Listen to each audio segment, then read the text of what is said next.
Hello, my name is Azrael, and welcome to my review of Assassin's Creed Odyssey.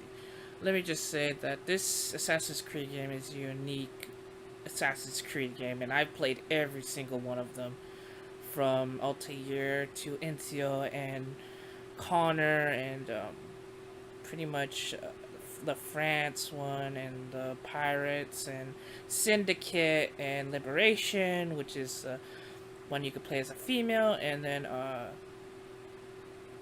what was the Origins? I played Origins also, so I played every single Assassin's Creed game, and this one is very unique. And I'm just gonna talk about why it's so good. First off, I just wanted to say that this is like the first time, not really the first time, you could pick between a male and a female. Liberation, you could play a female, and then on Syndicate, you could pick neither a brother or sister team. Um, so yeah, but this is the first time that when your choice between uh, Alexios and Cassandra timeline on its own, and you cannot switch. Which is there's a good reason on that why you are not allowed to switch, but I will not tell you why. Okay, then I'm gonna talk about the story real quick. I'm not gonna give out any spoilers, so don't worry about it. I'm just gonna tell you the pretty simple facts about it. The story is a lot better than Origins, I gotta say. Let me just give you a quick wrap up of Origins' story compared to this story. In Origins, you're Pharaoh's bodyguard. Your son dies, and then you go vengeance. You go get vengeance on who's killed your son, and that's pretty much it. But this one is so unique. Okay, first off, you start as a mercenary. Neither you could pick Lexios or Cassandra, and I picked Cassandra, and we're gonna be viewing on that viewpoint. So yeah, she is the legendary Spartan hero Leonidas. When she was a child, her baby brother pretty much was sacrificed off a cliff, and attempting to save her brother, she tried to get him before he fell.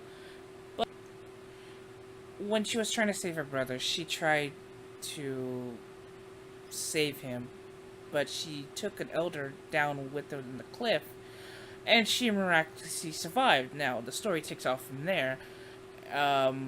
Years later, when you are a mercenary, and pretty much it just starts from there. I'm not gonna spoil anything. That's just pretty much the whole thing is. It's pretty good. It's pretty creative. I like the story better than most Assassin's Creed games. I'm just gonna lay that out there, but there are good things and there's a lot of bad things on this game, and I'll talk about it right now. All right, the positives of this game. They took the stuff like the RPG element in the Origins. It put that RGB element on steroids, which is pretty good. I knew that once Origins came out that they would do that, and wow, it's a lot better than Origins. You can get so many good customization armor for your character. You got your rare items, your epic items, your legendaries, which is pretty good on how many legendary sets they have in the game, and what kind of playstyle you want to go with. You know, you can go with a hunter or an old badass warrior or a an assassin, which I really loved the assassin class in this game. Okay, I want to talk about each and every single class that is in this game. Okay, I want to talk about the range class, which is the hunter class, which you could focus on ranged weapons, so you could do massive damage with bows, which is really fun if you want to play a ranged class. And then you got the warrior class. They do massive damage with weapons, and it's great defense. It has great defense too, and it's pretty much the default class you usually would play. And finally, my favorite is the assassin class. You can focus on stealth kills, and attacks, which is just pretty fun. There's this move in the game where you can just teleport from one person to another with a blade, and it's just awesome. It's an overpowered, stupid move, but I love it, man. It is so much fun. But see, I like this one because the higher your numbers are in either hunter, warrior, or assassin, the higher numbers you get, the better you're at that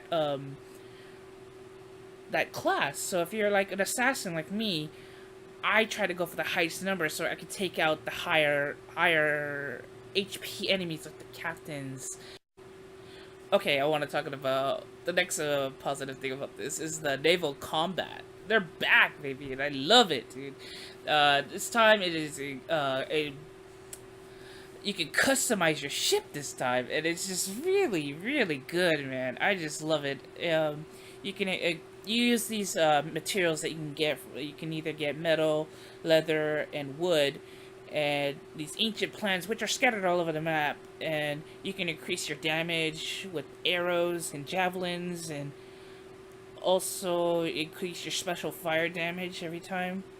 So that's really cool. I like the customization on my boat. And then you can put like statues on the front of your boat, different crews, and it's just amazing. And the newest thing that they put on here, which I find so amazing, is the captain system, where you could have one captain on your ship, and that captain could provide benefits to your attacking and your damage onto your ships.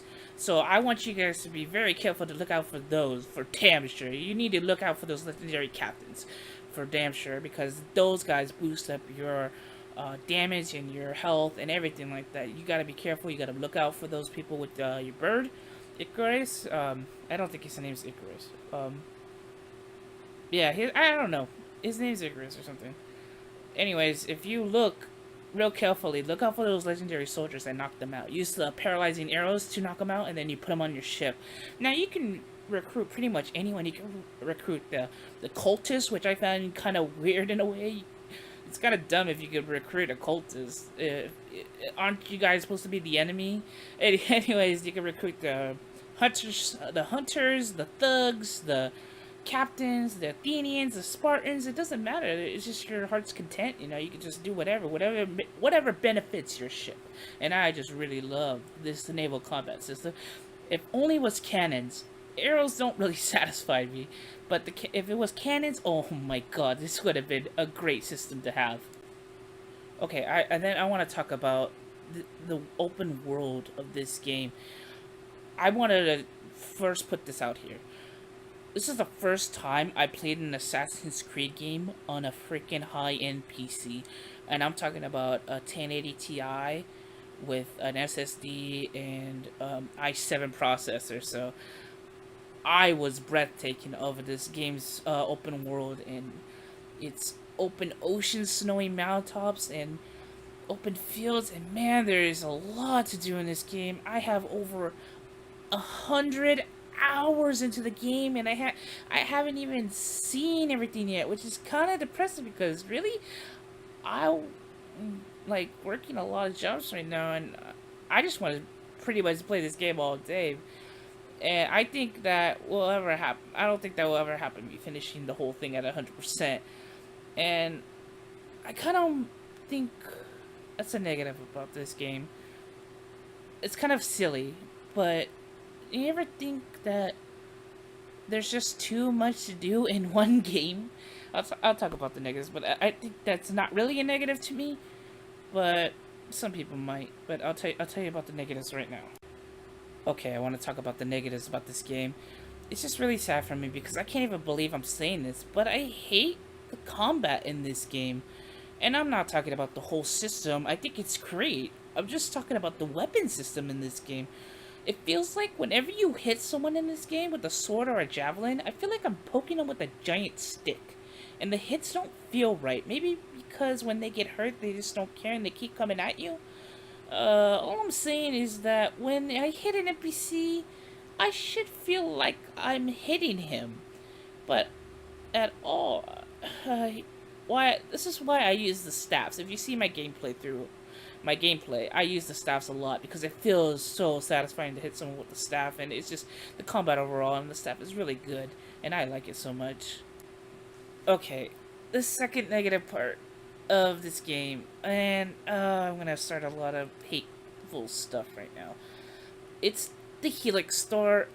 I know, business I know companies have to make money, and what the hell do I know about companies making money? But I just want to say, there's a tab in the store that is called Time Savers.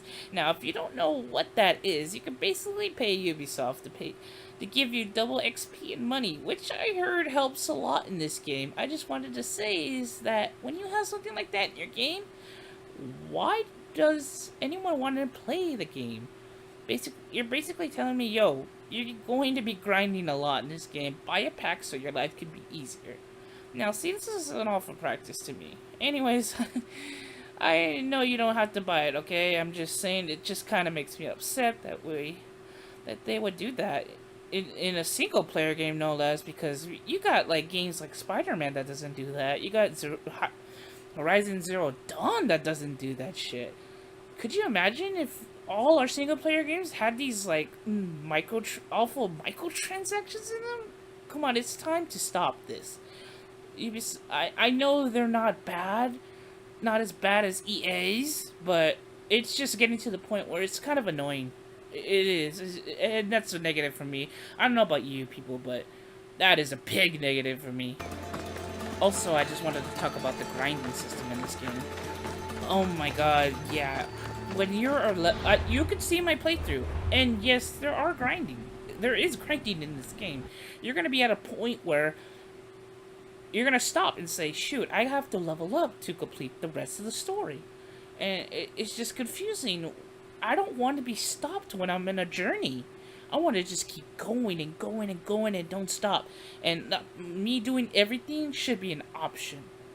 And I just want to get that quick out there because I know a lot of people have been saying, well, you don't have to grind. And yeah, I had to grind. You could see my walkthroughs through the grinding episodes, the two episodes that have the least views because no one wants to see me grind.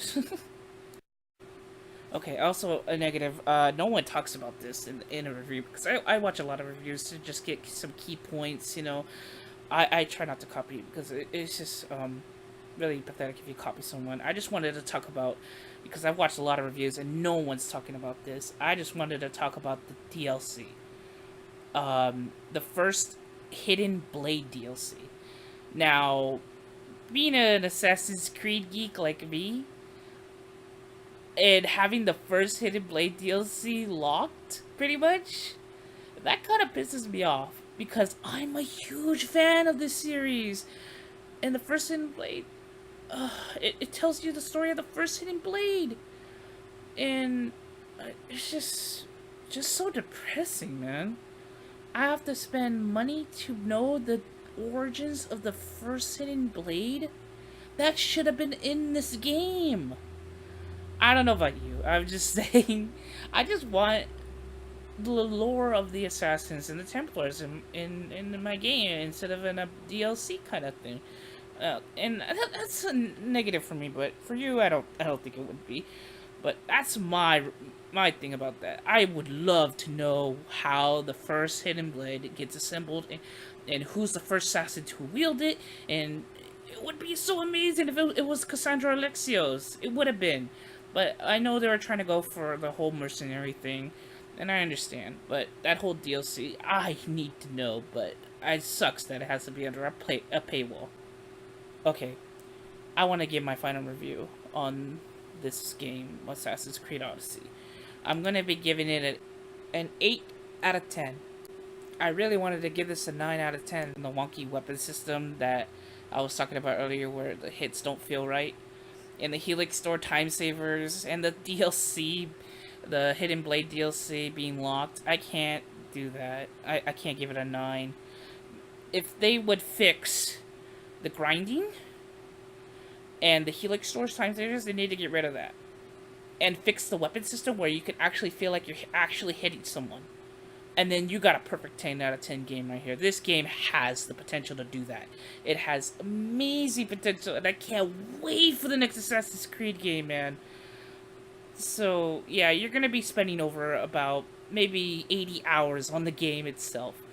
And, yeah, I'm probably going to spend another 20 hours finishing everything on it. And, yeah, it's just super fun. You guys should really go buy it. I'm going to tell you right now. Do not spend on money on this, the special edition. Just spend your $60 and get your money's worth, because you're gonna be spending a lot of hours on this. You're gonna be spending $1 an hour on this game, and then when you pass your 60 hours on this game, that's just bonus. You know what I'm saying? And yeah, it's just gonna be fun. My name is Asriel, and I hope you guys enjoyed my review of Assassin's Creed Odyssey. Yeah, this is gonna get downvoted. I'm just kidding. Peace, everyone.